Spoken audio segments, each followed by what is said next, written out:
I'm Tracy Baxter with today's Record Newswatch. The driver of a bus used to transport farm workers was seriously hurt in a collision with a landscaping vehicle early this afternoon in the town of Warwick. Town police say the farm vehicle bus was attempting to make a left turn off Morgowitz Road onto Pulaski Highway when it collided with a landscape truck carrying mulch. The driver of the bus, who was not immediately identified by police, suffered severe head injuries and was airlifted to Westchester Medical Center. That section of Pulaski Highway was closed off for a couple of hours.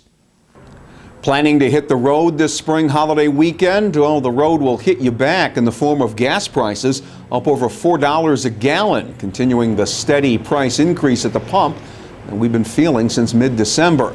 And with drivers forced to dig deeper into the wallet in order to get where they need to go, some, like Reagan Stevens of Middletown, are doing as little driving as possible. You're raising the price of gas up and up and up, and people's having a hard time working, no jobs, and gas prices going up, food going up, everything going up. I think it's a shame. I don't drive no more. I drive a Cadillac, and it costs too much money to drive it. You got a 40-gallon tank on it. So you do some walking? Yeah, that's what I've been doing, walking and riding the bike. According to AAA, the average price of regular gas went up 6 cents from last week to $4.13 a gallon. But there was a little encouraging news from the Oil Price Information Service. It says there are indications the price of crude oil will come down a bit. That could reduce pump prices in the weeks ahead. For the faithful, it is tradition.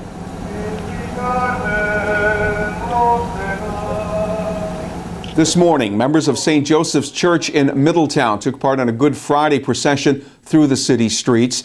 Led by the city's Hispanic congregation, the Stations of the Cross procession marks the final events in the life of Jesus Christ leading up to his crucifixion and death, culminating in the Easter Sunday celebration. It's a joy every year to see both the Spanish community and the English-speaking community come together and pray the Stations of the Cross and walk the streets of our city of Middletown and to keep this day holy. We focus on the things that are truly important, our values, and trying to better ourselves in any way that we can and imitate the example of Jesus himself.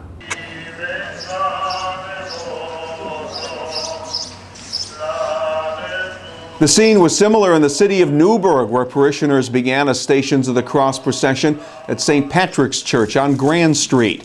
Newburgh's religious walk also silently marks present-day tragedies in the city, with stops at places that include the site of the killing of little Mark Bukal and the death of a mother and her children on the city's waterfront.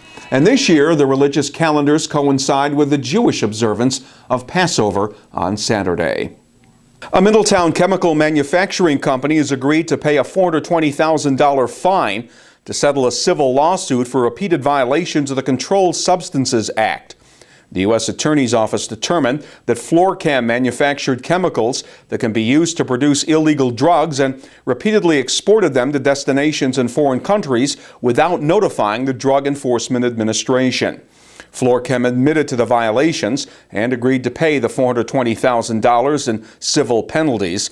It is one of the highest penalties ever obtained by the U.S. government for violations of the Controlled Substances Act by a chemical exporter. In other news, the state attorney general's office is trying to make it tougher for registered sex offenders who live in the state to interact anonymously with children on video gaming websites.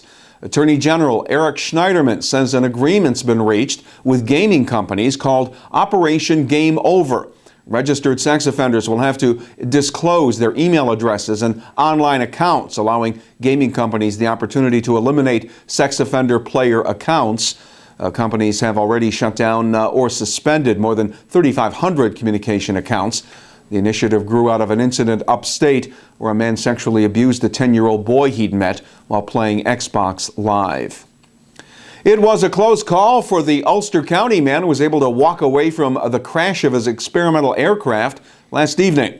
State police say the pilot, 50-year-old Mark Thomas of New Paltz, had taken off from an airfield in Plattekill when his biplane hit a tree and crashed nose first into a field off Old Queen's Highway in Kerhonkson. The FAA and NTSB will investigate. Thomas was taken to St. Francis Hospital in Poughkeepsie for observation. Number of smaller airlines have begun to charge for carry-on bags stowed in their overhead compartments. And that's gotten the attention of New York Senator Chuck Schumer. The decision by smaller carriers, most recently Allegiant Air, comes after Schumer and the Federal Department of Transportation pressured major airlines to stop charging carry-on baggage fees.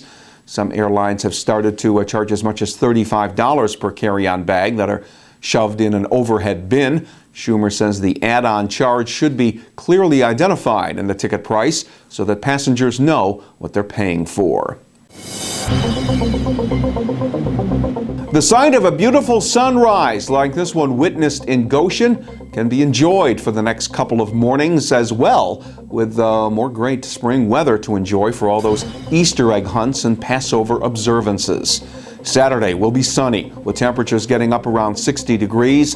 The same story for Easter Sunday. More sunshine and the highs may reach into the mid-60s. You'll get the latest news each time you visit Record Online and get a complete wrap-up on all the news and features in the weekend editions of the Times-Herald Record. For Record Newswatch, I'm Tracy Baxter.